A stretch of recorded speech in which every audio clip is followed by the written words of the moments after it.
তো আবারও চলে এসেছি শেষ না হওয়া পাহাড়ি ব্লগ নিয়ে। তো কেমন আছো তোমরা? This is Sumana from Ichchhedana. তো আমার সাথে সাথে আমার চারিপাশের যে দৃশ্যটা সেটাও তোমরা উপভোগ করো। এই জায়গাটাতেই কিন্তু আমাদের আসল টার্গেট ছিল আসার। তো আসার মাঝে অনেকগুলো সাইট সিন তোমাদের দেখিয়ে দিয়েছি, যাওয়ার সময়ও দেখাবো।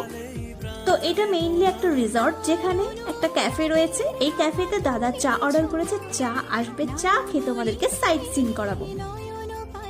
গরম গরম চা কিন্তু চলে এসেছে, আর চারিপাশের ভিউটা কিন্তু অসাধারণ লাগছে। তোমাদের কেমন লাগছে অবশ্যই কমেন্ট করে জানিও। আর এই যে চা নিয়ে চলে এসেছি পোজ দিয়ে ছবি তুলতে। রিসর্টটা কিন্তু বেশ সুন্দর। যখনই পিসি বাড়ি আসি তখনই দাদা কোথাও না কোথাও ঘুরতে নিয়ে যায়। আর দাদার যেহেতু বাইক আছে, দিনের দিন ঘুরে আবার দিনের দিন বাড়িও চলে যেতে পারি, আর এত সুন্দর সুন্দর মনোরম দৃশ্য উপভোগ করতে পারি। এরকম সব ভিডিও পেতে আমার চ্যানেলটাকে অবশ্যই সাবস্ক্রাইব করে দিও।